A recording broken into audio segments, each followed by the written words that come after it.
Welcome to another episode of the world's famous podcast, Beating the Press. You've got your two hosts, myself, Ty, and we've obviously got Chris with us as well. As always, is football's your kind of thing. You like listening to it, you like our voice. If this is the first time you've managed to stumble across this podcast, give us a like, subscribe down below. Helps the channel grow and keeps us interested as well. We keep pulling that content out for you. So, on to today's episode, we are going to have a bit of a catch-up of what's been going on over the last week. Quite a few things. We thought we could do them separate, but we thought we'll just do them all together because it marries up. So the three subjects we're going to talk about, we're obviously going to talk about the new managerial appointment at Spurs. We're going to talk about the lack of a managerial appointment at Newcastle. And also we're going to touch on the England squad. There's been a few interesting selections from Gareth Southgate. But yeah, so that's on the menu today. And as always, to kick it off, I'll pass over to my co-host, Chris. Yeah, we've got so much to catch up on. Like, even though we've seen each other in that time, we never really talked about football once. We didn't actually, no, we didn't. I don't know whether it's subconscious that we just wanted to keep all of our content online, but yeah, there's been a lot that's happened over the last week that we haven't really put out a video, so there is a good few things to talk about. But yeah, I just wanted to check how you've been doing. Obviously, you've been doing a refereeing course. How's life as a referee? Don't keep that on the down low, okay? We don't want all our subscribers, viewers, and listeners to know about stuff like that. That's irrelevant. Irrelevant information. We'll park that in the top shelf that we don't ever discuss. But yeah, no, I have been on my referee's course. I've done quite a few of my coaching badges, and this is the first time me stepping into the refereeing world. I mean, the reason why I decided to give it a go was, I mean, I've been playing football for the best part quarter of a century, and there's so many shit referees, and they always say, it's hard being a referee, and I just think I can do such a better job than you. They just don't understand the game. They don't see it. I mean, I don't know. I might do it and I might be completely shit, and then it'll be like, well, that showed you. But I'm a big believer in sort of, stepping up instead of just sort of talking about it all the time. But yeah, I've got some games already lined up. The money's obviously handy as well. I'm not doing it for the money. I am going to give it a go for a few months, and if I don't like it, I'm just going to bin it. I'm not putting any pressure on myself on wanting to do anything. And then the other thing as well is, I mean, if I do enjoy it and I want to progress, it's easier to progress up the refereeing pathway than it is as a coach, which I know, or a player. Do you know what I mean? Obviously, you've got to be good to be a player. Whereas out on the course, we had to do sort of practical sessions where you had to have small-sided games where obviously someone had to referee. Fuck me, the standard was horrendous. You can see why referees choose referee, because they cannot play football. I mean, I'm 39. My career is pretty much going to be over. But I was the best player by an absolute distance. There's some absolute shit out there. Thankfully, hopefully there'll be good referees, but there's no chance of them ever, I know, but I was hoping that you would fast track through the managerial world, so I could bandwagon and like maybe become like an assistant just because I'm your mate and everything. But I don't think there's much of that with referees. I can't exactly like whip out a line or flag and just become. No, you've got to. No, you've got to keep. Yeah, so you've got to do the course regardless if you'll be a referee or an assistant referee. But if I did become a manager, I'd be on the blow to you. I'd be like, come on, then let's get this sorted. Get a tactics board out and just replicate what Jurgen's doing at Liverpool. So speaking of tactics, obviously Conte's now took over Tottenham, and they're in for, I think, a bit of a rude awakening, both on the field and off the field. It's a bit of a weird one because obviously they went for him. Tottenham went for him in the summer, and it didn't develop into anything. And in the end, and I think it was down to the fact that he wasn't going to get maybe as much money as what he would need to turn around the club. Obviously, that seems, whatever it was that his fears were, they seem to be allayed in that time. Your thoughts on the appointment? So yeah, I mean, one of the best in the world, so there's nothing wrong with the appointment. I don't know what the story was in the summer, because I think it's Fabio Patriacci, the technical director or sport director, whatever his title is at Spurs. He did say, because the question was asked to him in the press conference, and he said, well, we spoke to him, but he just had 2 intense seasons at Inter, and he said no. The thing with Antonio is when he says no, it's no. When he says yes, it's yes. And then we obviously went back. It's been a few 3-4 months now since that. So he's obviously had time to rest, recharge his batteries, and hopefully get back in the game. And he asked him, and he was interested this time. So I don't know how much truth there was in the financial side of it. I'd imagine there's quite a bit. But yeah, no, just moving across the whole thing, I think it's a fantastic appointment for Spurs for them to get a player of that, a manager of that caliber. They are well and truly shooting well above their standing. Do you know what I mean? I think that's going to be, it's a brilliant manager. There's obviously going to be a lot of. They stole a match on Man United, having massively, Like you could see that both clubs were in the midst of about to get rid of the manager. And it seems like one just decided to pull the trigger first. And it surprises me that Conte didn't wait around a little bit longer, because Tottenham is a great club, but if both of them come knocking, generally, I'd be surprised if you wouldn't choose Man United over Tottenham. But what does surprise me though? Go on, Chris. Sorry, what does surprise me that it's only an 18-month contract. Now he's probably got a year, an extra option for a year. But do you think that's down to the fact that they had Mourinho before, and a lot of people are saying this is a very similar dynamic between Mourinho and Daniel Levy and Conte and Levy? No, I mean, it's a really, really interesting one in that the 18 months I thought was, but I think there's an option for an extension as well. I think it helps both parties. Antonio Conte, he's nothing like Mourinho. I mean, they're both hard taskmasters. That's about where the similarities end. Mourinho was world-class 10 years ago. He's not been world-class for quite a number of years. When Man United appointed him, he wasn't one of the best in the world. He was on his way down. He's obviously now at Rome. He's got this nasty edge to him now. So let's just park Mourinho. He's nothing. I don't know where that comparison has come from, because they're completely different styles. Yeah, so I mean, the comparison comes from they're both hard taskmasters and defensively normally sound. Thing with Mourinho is his teams are not that defensively sound now. The way he defended it is he reverts to the dark arts of the game, whereas Conte reverts to tactically just being tight and closing the spaces, so there's not spaces for opposition teams to attack. Just going on to the tactics of how Conte is going to play, I think everyone knows he plays 3-5-2. It was interesting when he first went to Chelsea, he started with the back four and it didn't work. And I can actually remember the game that it all turned. There was moments where he's going to go, Abramovich should have sacked him. They were playing at Arsenal and they were playing 4 at the back, and he reverted half-time to 3 at the back. And from then on to the rest of the season, he didn't look back.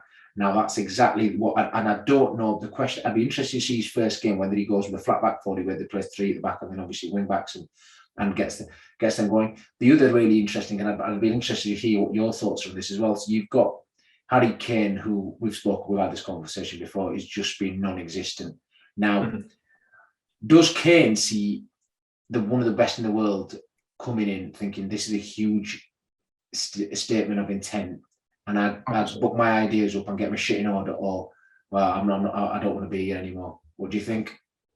Absolutely. I don't see a way that, Daniel Levy's going to change his mind next summer, for example, and settle for anything less than what was bid in the first place, 100 million. So I think Kane's stuck where he is for the length of his contract, effectively, or until Man City stump up 150 million. But I just think that this is exactly what Kane needed. He needed to get that interest, that fire in his belly. He sees other managers, he sees Klopp, Guardiola. These are the type of people that he wants to play under. And, with all due respect, he went, like, Pochettino's probably been his best manager. So obviously we've got Daniel Levy, who I think we all know is a bit of a tight bastard. And Conte left him because they didn't give him the money to buy the players that he wants. Where do you see it going? Do you think as January comes, he gets some money, or is he going to be expected to work with the players he's got? I'd be interested in your thoughts. I've got a view, but I think it might be slightly different, so I don't want to influence your opinion. He's like we said there, he's there for 18 months, but Tottenham's such a great. It's a great job for any manager to come along to. They've got like a great new stadium, great infrastructure, and I think that he wouldn't be there unless he was promised a certain amount of money. I do think that he will spend in January if the right players are available. It doesn't hit me as the type of manager that's going to just spend money just because it's there. He's going to wait for the right players. I personally think that Tottenham are not too far, like the players that he has there are not too far off what he would want to do with the team. I think they can play with a 3-5-2, looking at the players that they do have. However, he tends to want to play with like a ball playing number 4, like the one who sits in front of the back four. Like, I think of is it Brozovic at Inter Milan. Yeah.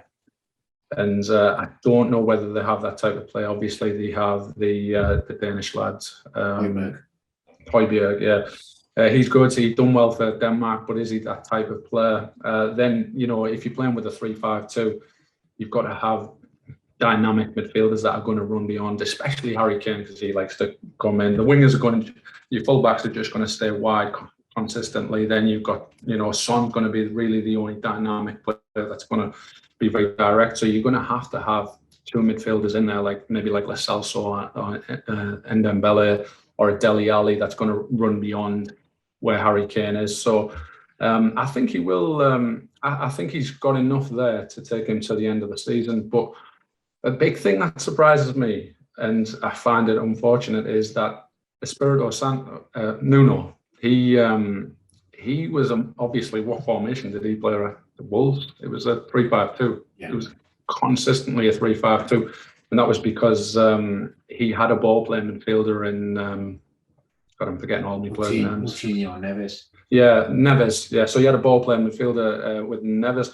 So I think Nuno basically decided to change the way that he played at Wolves, A, because he had Neves, and B, because Tottenham expected to mainly play on the front foot. Now, it's kind of interesting now that a manager is going to come in and effectively play the formation that probably Nuno would have liked to have played. Yeah. Your thoughts? Yeah, I mean, my views are very similar to you. I thought you'd be like, he's going to go out and buy the players and what. But I mean, I've gone through the team, and I think if they're going to play 3-5-2 as I would expect it to, I think the players are perfectly fine for it. And I don't think he needs to. There's not glaring. I mean, I think the defense. There's obviously positions you can improve. You got Lloris, you go your back 3. You got Tanganga, Sanchez, and Romero, who they spent 50-odd million for anyway. You got Royale, who's a new fullback at right wing back. You got Reguilon, who'll be a left wing back. The 3 in the midfield, I think Højbjerg, Lo Celso, probably Ndombele or maybe more if he wants to be a bit more attacking. And then obviously the front 2 pick themselves in Kane and Son. So that's a decent 3-5-2. Now it's not just a 3-5-2. The thing is with that, Conte will be spending hours and days and training sessions on that to get the shit in order. So everyone knows the patterns of play, knowing where they are out of possession, where they are in position, in transition, so that everything's covered, knowing exactly where those sort of sharp, small spaces in between the full backs and the centre halves, because in a 3-5-2 formation, the most vulnerable position is always the outside centre half, that spacing down, a quick turnover, if you play the ball there, you're in there in channel. So that's the danger. That'll be if you ever watch Conte's teams, they're not isolated in those positions because they're so in tune with what you want them to do. I do think the Kane one, I don't know if it's just a straight fix of a new manager comes in and gets it sorted. But I do think he will be looking to buy maybe 1 or 2 players, whether that's in January or whether that's later, I don't know. But you mentioned a player there, which I think will be getting binned, and I think he's had enough opportunities and chances over the last few years, where I just think it's not good enough anymore. Dele Alli. What's happened to him when he first went at the burst of the scene? Brilliant. He just seems to be so lackadaisical. He can't be arsed. He's so lazy. The way the game's progressing now, you can't have a 10 or a luxury player who doesn't want to do the other side of the game. You can do that if you want to play for a shit team, but for the top teams, it's just non-existent. You look at Salah, Mane, look at Liverpool, Man City, all the top players, flair players work their bollocks off. Man United players obviously did not, and that's where I think they fall back. That's part of their problem. And I think Spurs have got some of those as well, some of those mercenaries. So I can see some of those players going. I think Eric Dyer's not good enough. I think he might go. But again, he just seems to keep getting second and third chances, does Eric Dyer. Dyer could get the opportunity because obviously with the likes of Romero and Sanchez, especially Romero playing quite well, he could get a chance in that, perhaps in the holding role. He was there originally, and he went further back, but he could get a lease of life. But I think you're right with Dele Alli. If anyone's going to find him out and call him out, it's going to be this manager. I think that'll definitely be the end for him. So just a question to finish off this before we move on to the Newcastle stuff. Where do you think he'll finish from now to the end of the season? Spurs. Yeah. I would say they're going to finish top 6 easy. I probably think they're going to finish maybe 4th. I could see them finishing 4th. Yeah. I'm going to go with 5th. Is likely where I think they're going to be a lot more serious in Europe. I definitely think that he might be taking over for tonight's game. I'm not sure whether it's got here in time. Yeah. But I think he will. The first thing he'll want to do is get some kind of silverware on the board. You know what better? Yeah. Tottenham should be favourites to win this. But the one thing that I am interested to see is obviously a lot of my Man United friends, they were wanting Conte as the manager. And obviously, Ole has basically stumbled upon this 3-5-2, which seems to be a formation which he's going to be going with for the near future, especially against the bigger team. It'll be surprising if he doesn't go with that against Manchester City on Sunday, I believe it is. And so it'll be interesting to see the comparison between the two teams, how they develop with the 3-5-2 with a manager like Conte, who will drill the tactics into his players comparatively to Ole, who has the better team. And it'll be interesting to see the dynamics between the two teams in the shift. Yeah, no, I agree. I think it's Solskjaer, by the looks of it, he'll probably got till the end of the season now, and obviously the rest of the Premier League are fist pumping that and cheering that, which is brilliant. You see a smile on my face. I know, yeah. But I just, if he goes, are they gonna, who they're gonna get? They're probably thinking, he goes down left. You know what I mean? So it's interesting to see what happens there. But that's a soap opera and a saga within itself. It's a masterstroke, though. Every time you think he's about to go, not only does he manage to stay in, but the person that was going to take over from him has now took over Spurs, and now he's just got a free ride to the end of the season. If I was a Man United fan, that would just be sick at the moment. Yeah. So sticking with the manager theme, let's move across to our mates in the northeast, Newcastle. Talk to me what's going on there. It's absolutely brilliant. Like, again, I've got mates who are Newcastle fans and a couple of members of staff from other companies that come into our building, and they're talking about how they're going to win the league within the next couple of years. And I'm like, I'll be surprised if you're in the Premier League come next year. And it's, the job itself is going to be a brilliant job to have if you're the manager, not next. Yeah. Like the one after that one. And I think that's the struggle that they're going to have, particularly with the pursuit of, again, slipping my mind. Unai Emery or Eddie Howe. Emery, yeah. So he seemed to recognise that he's doing things with Villarreal at the moment, and he seems very happy there. And I just think that Newcastle may come too early for him, and he's basically thinking, am I going to struggle with these for the foreseeable future, possibly go down to the Championship, spend the season in the Championship, and then have to rebuild from that moment? Because if you go down to the Championship, you're rebuilding in 2 years' time. You're not rebuilding at the beginning of the season. So, yeah, it's going to be an interesting one. I think it's more likely going to be like an Eddie Howe or perhaps even a Frank Lampard. I heard his name on TalkSport today. I don't know why. But the only thing I think that Frank Lampard can offer is that he's been around as a player in like a transitional club where a lot of players have come in, and how his teammates dealt with it, how the manager dealt with it at the time. That's the type of experience he could bring, but I think that's more likely than a foreign manager coming in at the moment, especially in the Unai Emery mould. Yeah, I mean, obviously it's gone through the town clubs buzzing. I've looked at the league table, they're 6 points off safety. 6 points, with a pretty average squad. And you're kind of thinking they've got the hard-ish game. They've obviously got Chelsea away out of the way, do you know what I mean? So now they can, they've got to pick up some points. I mean, I'm stating the obvious here. The Unai Emery situation is interesting because they sort of like announced it before it happened, and then he just basically told them no.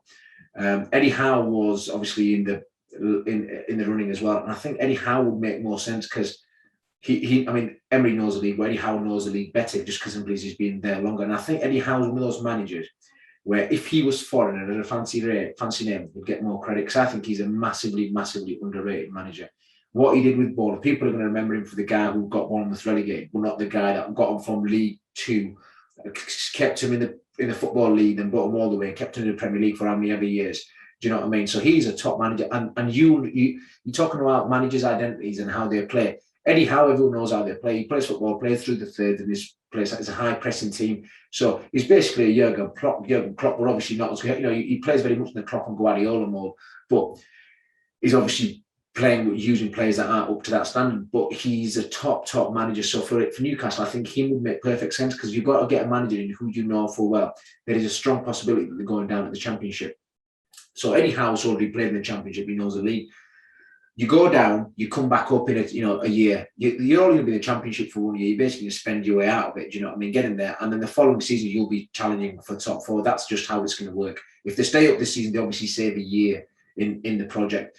The whole issue around the next manager is, I think it's a big one, and I think they needed to. The comms is a big piece when you become a new owner. Because however you communicate that to your players, so your fans and the rest of the country, it makes a big difference because people think, oh, these are a bit of cowboys.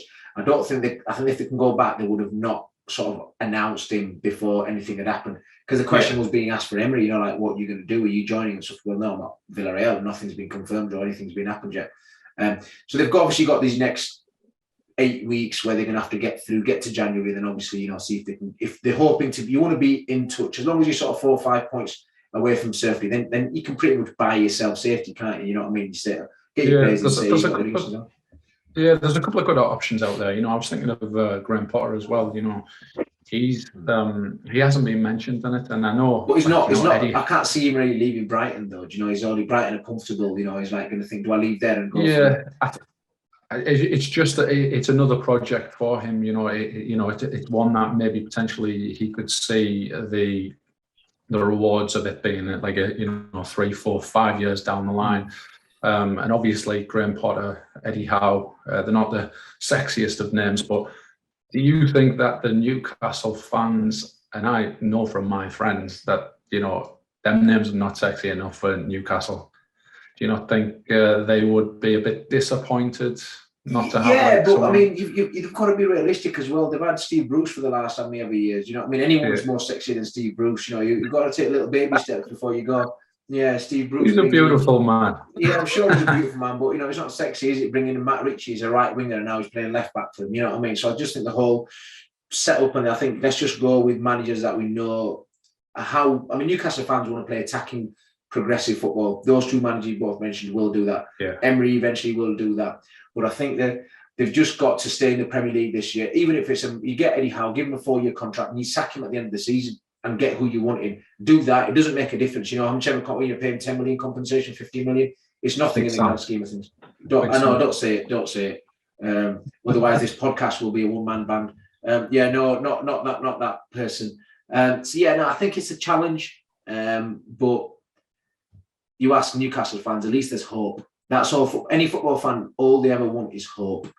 I think, if you ask Newcastle fans this time last year, would you take being relegated and Mike Ashley gone? They would have said, yeah, they just snapped your hand off. Yeah.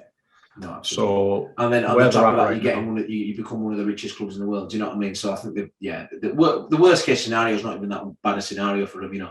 I think they'd be, you lose a year on the project, but like I said, they're 6 points behind now. They might get a couple of results. They seem to have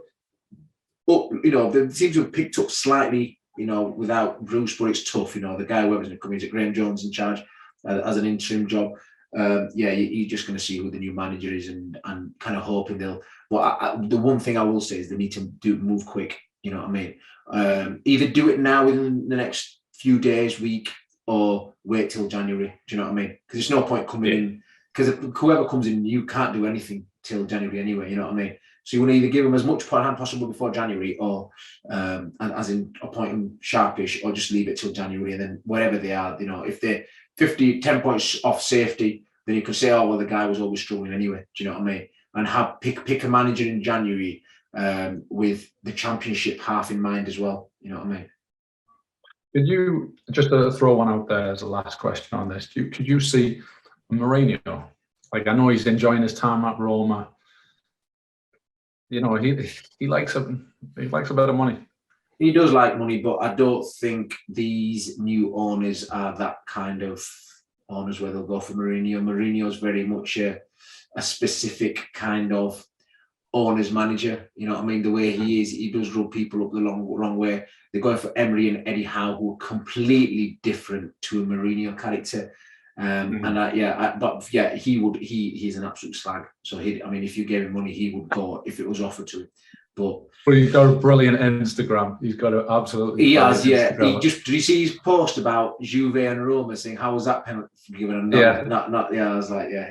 He basically is. He basically is that fan on Twitter who's got 10 followers, but he's got like millions in it. Do you know what I mean? I was like, that's what he'd be like if he wasn't a manager. You know. Yeah. No, he's quality. He's quality on Instagram. Don't like him when he's obviously an opposition manager, but he's great at it, especially on Instagram. So obviously, moving on to the England squad, that's just been announced. There's quite a few surprises, and we always say this every single time there's an England squad announced. There's always a few surprises, but you know, this manager claims to pick the England team on form, and time again, that proves not to be the fact. Like, you know, if you think of John Stones, I could name a number of them, but John Stones for me, he's not been playing any. You know, the omission of Ben White, who has been quite brilliant lately. So I just want to know your thoughts on the England squad and just your thoughts on Southgate's general attitude towards form players. Yeah, it's absolute rubbish. That I think we both know. Gareth Southgate. Let me just get my face out there. Gareth Southgate is very much picking a team around his favourites. Like, if you go back over, even in the Euros, you're picking players who he's trusted over time. I mean, let's not beat about the bush. Connor Cody should be nowhere near that squad. Tyrone Mings should be nowhere near that squad. He's been awful. Tyrone Mings got dropped by Aston Villa. We've both said this before. Conte's Villa's best centre half. Tyrone Mings were on the bench. He only came on because they lost. They had I think one of them got injured, got sent off, didn't he? You've got him playing. Ben Chilwell's not even playing. Marcus Alonso is the first choice left back for Chelsea. Yeah, he's still picking all these similar players. We're just moving on to some of the midfielders as well that he's got picking. I mean, James Ward-Prowse, how's he been doing? Not great, you know what I mean? And then you've got Raheem Sterling's not even been starting or playing. Marcus Rashford's not starting. Sterling's been awful. Marcus Rashford's not been starting. He's not going to be playing in a 3-5-2. I know he played against Atlanta, but I think we know if he's playing a 2 up front, it'll be Ronaldo and Cavani. And Rashford's not a wing back. So I just look at that team and I think, you know, he's obviously got his favourites. The fact Emile Smith-Rowe, has he? I don't think he got in, did he? No, he didn't. No, he needs to be in. He needs to be in. The World Cup's in 1 year, and for me, he's the type of player that they 100%. Need to be testing now. Yeah, he's very much. Yeah, he's a brilliant player, so he should be in. The fact Jadon Sancho one's a really interesting one. He's moved to Man United and he now can't get a game for England. Do you know what I mean? So that's very, very interesting to see how that pans out. But the whole you know, we don't want to make this a Man United one, but it is relevant. But Manchester United played against Atlanta, needed a goal, and he got brought on, I think, with 8 minutes to go. Yeah, I can't understand that. That's £100 million player. But again, we'll move on to Harry Maguire. Like, you know, he's not going to drop Harry Maguire because he seems to do well for England. But when a player's in that bad of form, is it best to play him through it, or is it best just to, you know, put him on the sidelines for a little bit? He's under a lot of pressure at the minute.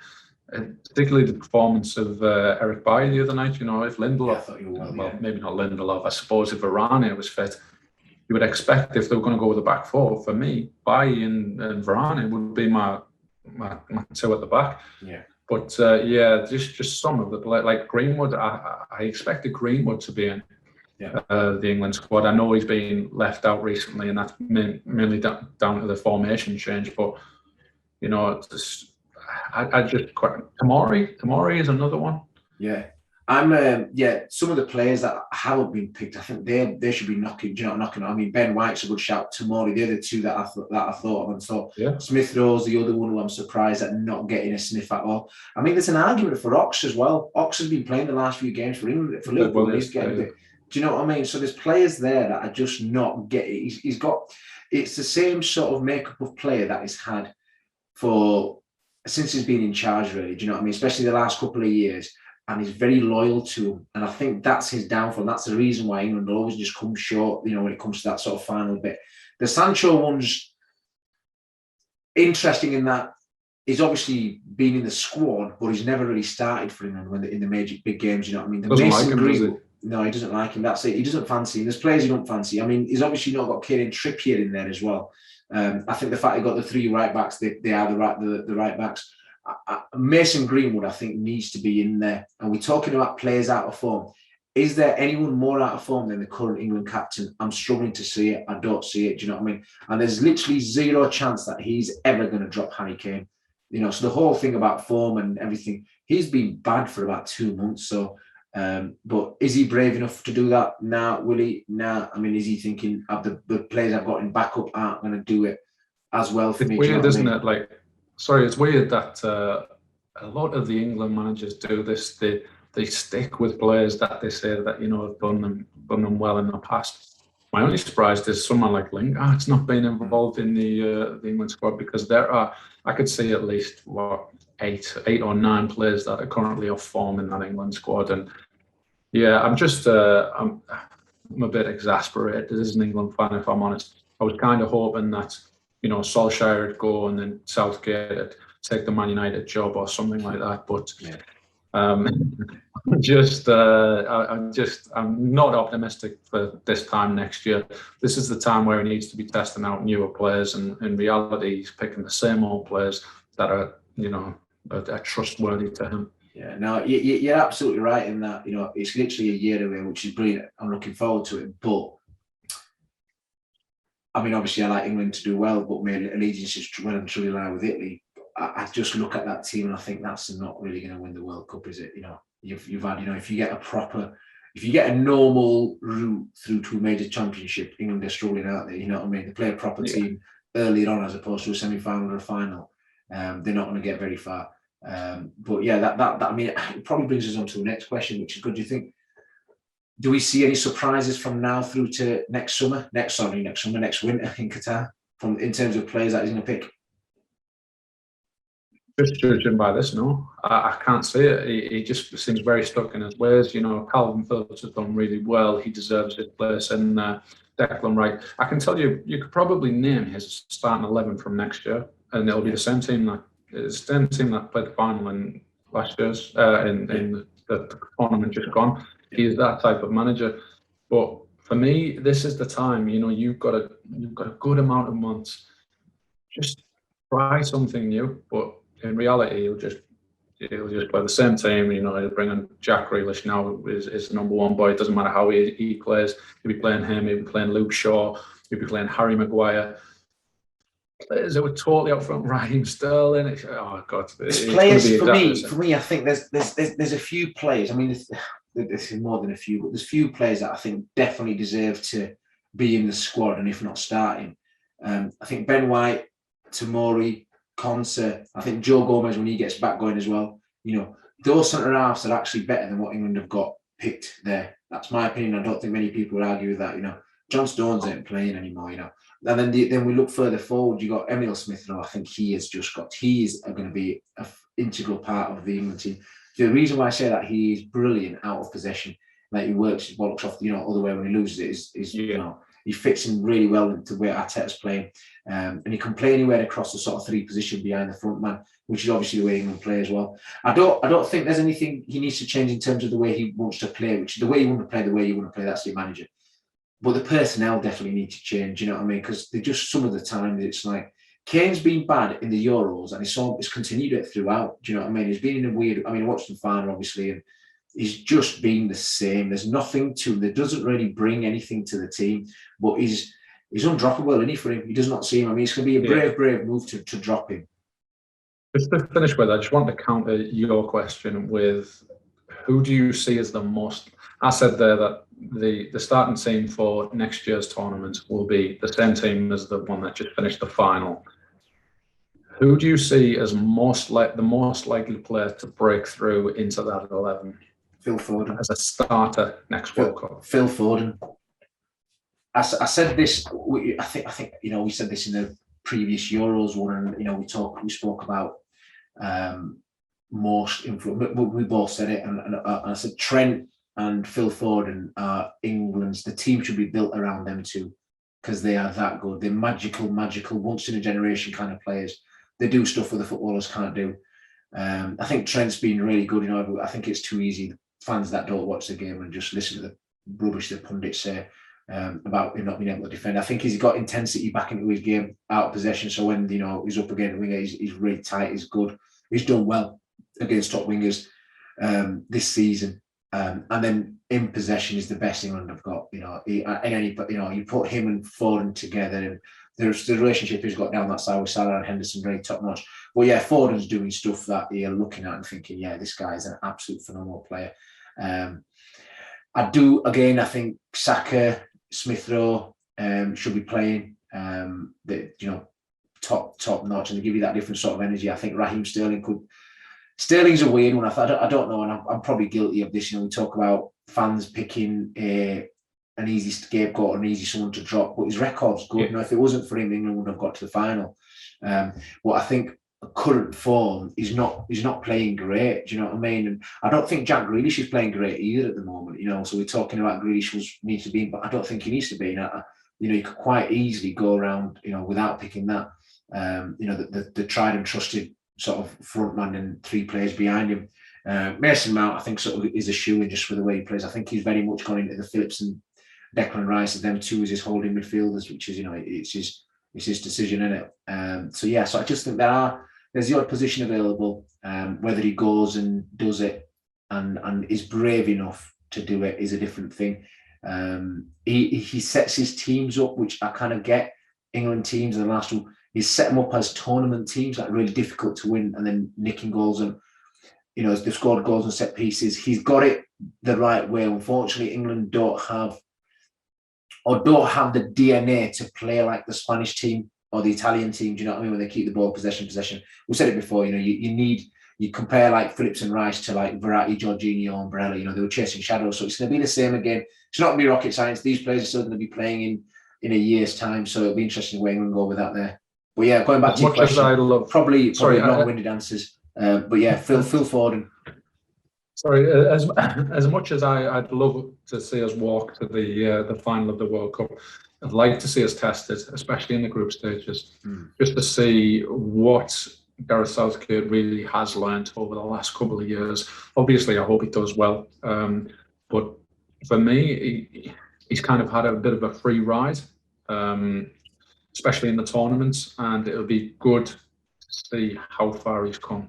Yeah, I agree. I mean, the interesting thing will be if you've got a really tough group and they don't qualify for it, or they get knocked out in the first round, and when they first meet a proper team, then that question will be laid down like Spurs say. So every time you come up against a decent team, you lose. You've only got that far because you played against shit all the way through. So it'll be interesting to see how they do. I mean, what they need to do, to really shut people up like me and others as well, is to get a tough. So they get proper teams, like the knockout stages before they get to the semis, and they beat them, they get through, and then it's like, right, okay, yeah, maybe there is something to this manager. You know what I mean? But I also think this might be his last tournament as well, because he spoke about it a lot. He's been there for a few years now, and it's exhausting. I think he probably wants a bit of the club management side, because it's different. International football, you're only managing once every 3 months or something. It's different. Mancini's mentioned it at Italy. He wants to go back to club football at some point.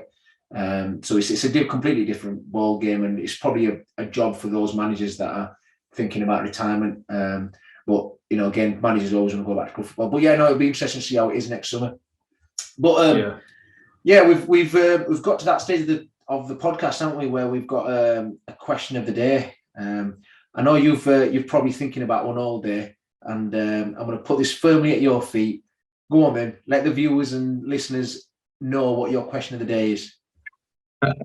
You'll put me on the spot. The question of the day is, obviously we've started off with Antonio Conte. So the question of the day is, will Antonio Conte win something with Tottenham? Now, obviously, he's got one of the best win records in the Premier League. I think at the time of Chelsea win the league, they had the most wins out of any Premiership team in the past. So it'll be interesting to see if he can win absolutely anything, and that includes the European Cup thing that they're in, conference, whatever it's called. So your comments down below, and obviously, as always, if you're watching at this stage, you must actually enjoy the podcast. So just give us a like, click, share with your friends, your family, and all that. Help Two Brothers get to 130 subscribers, because we seem like we've been on 125 for quite some time now. So that's enough from me. Is there anything that you want to say before we go, Ty? No, good podcast. I think we've covered quite a bit. It's been, I know we try to release one every week. Sometimes life gets in the way, but yeah, we thought we'd do one big one as opposed to sort of shortening them up and doing them all individually. But yeah, no, as Chris said, if you've got this far, give us a like, give us a subscribe, share. It does. It will help the channel grow. It gives us that. Sometimes, even if we get one or two more, it gives us that motivation. Ooh, maybe there is someone who listens to us. But those of you that do listen to us, I do appreciate the comments, but put them on the YouTube channel. Don't WhatsApp me, because it makes it look like we've got no fucker watching. Right, on that note, we are going to leave you, okay? Adios. See you in the next one. See you later, guys. Bye.